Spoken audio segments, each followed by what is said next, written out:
another thing, Instagram followers. This is very interesting. So we're at EXP.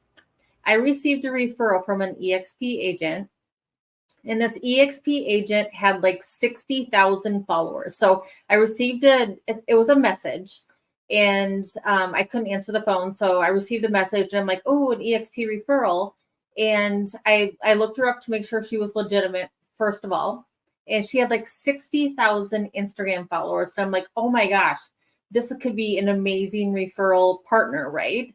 And I asked her as soon as I got her on the phone, I'm like, where are you getting all of these Instagram followers? She said right away, I paid for them. I paid for them. I'm like, whoa, for her to even tell me that, like right away, I paid for them. And I'm like, wow, how is that going for you? She's like, I get so much spam. After she paid for these likes, she said she gets so much spam in every facet of life. Like she gets so much spam. So I thought that was really interesting that she paid for likes. Yeah. Yes. And I would say, as far as best practices for Instagram, that's a great point. It's really tempting to take that easy button, but if you can grow your audience organically, then they are going to be so much more valuable to you than these fake accounts, even though that 60,000 followers may be feeding her ego, right? And it looks good, like, oh wow, like you said, this person must have a lot of business. This is somebody that I want to be involved with because they have all of these likes or all of these follows. If it's not translating to business, then it doesn't really matter. Like, I just am so over following the vain metrics and the ego building things that aren't actually adding to my bottom line. And you even look like in the likes, I think it was either there or Facebook. I went over to Facebook and you looked, and the people, you can just tell they're not real people. They're fake looking people, and they're not even, yeah. That is so funny. Yeah, I don't think I would be sharing that, but I mean, she sounds like a very honest person. Yeah, she was a super honest person. Absolutely. I was blown away that she shared that with me right away, but yeah. That's funny. I was surprised. Mm-hmm. Yeah. So, the other thing, we've had some other, like I said, we've hired coaches, we've had social media managers. So I'll share what they have told us and what I have actually seen work. One being Michelle Berman Michael. She has a company, and I think it's called Instagram Powerhouse, I believe. And she talks about engaging.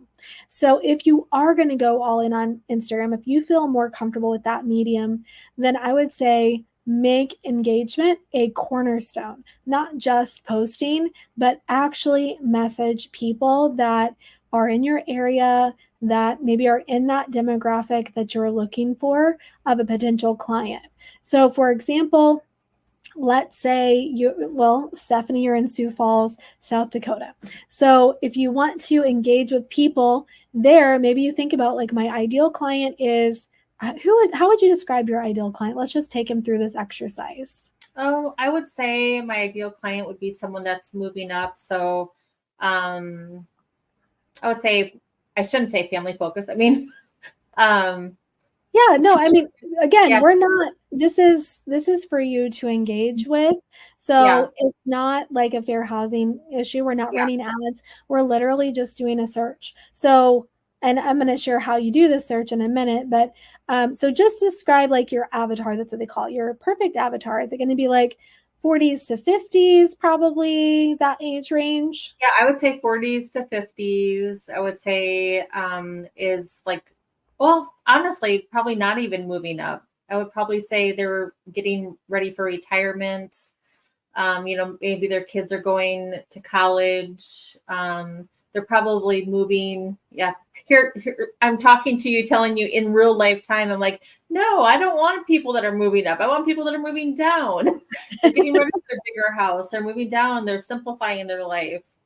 So they're maybe buying a house down south as well. With that extra money, they're down south and maybe buying a second home somewhere on a lake or something. I wonder if you could do a search on Instagram with a location of Sioux Falls and then add in, I don't know if this is possible, so Instagram people tell me, but can you do a location search and then also do like hashtag senior mom or hashtag senior dad or something like that, or whatever. Maybe there's other hashtags that are being used, but that's kind of where I'm going with this, of like, think about that stage of life.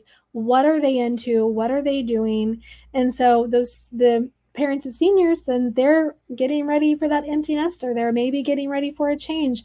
That would be something. And also, let's say Stephanie wanted to connect with them because she also had a kid in high school, or she also had some commonality. So you're friending them or following them on Instagram. You are kind of observing what they post recently, and then you're commenting on it, maybe liking and just a quick comment of, oh, I love that store. Oh my gosh, my senior loved this too.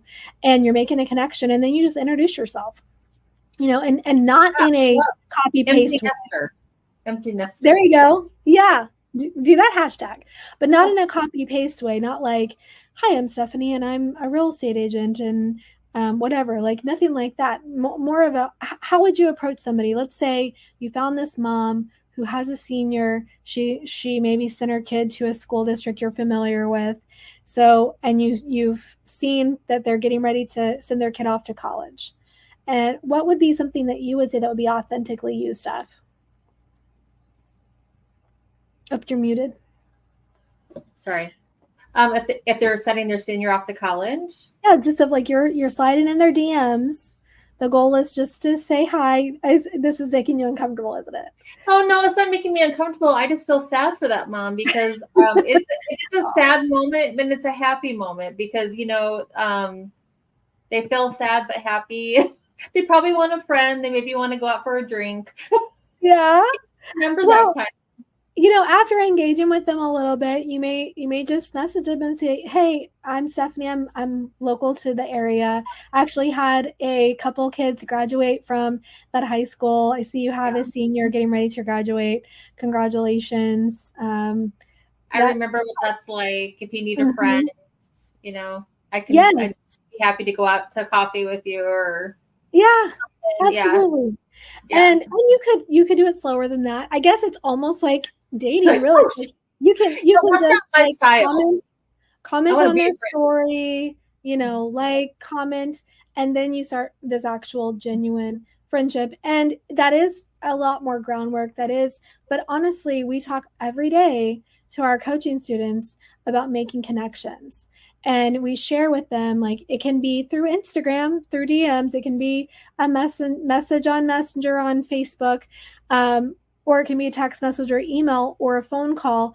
But whatever you're doing, however you're connecting or attempting to connect, that's the only thing you can control. How many people are you attempting to talk to? And then you track how many connections you have, and then how many appointments did you get from those, so on and so forth. It's the day in, day out activities that's going to make the difference, not just your followers.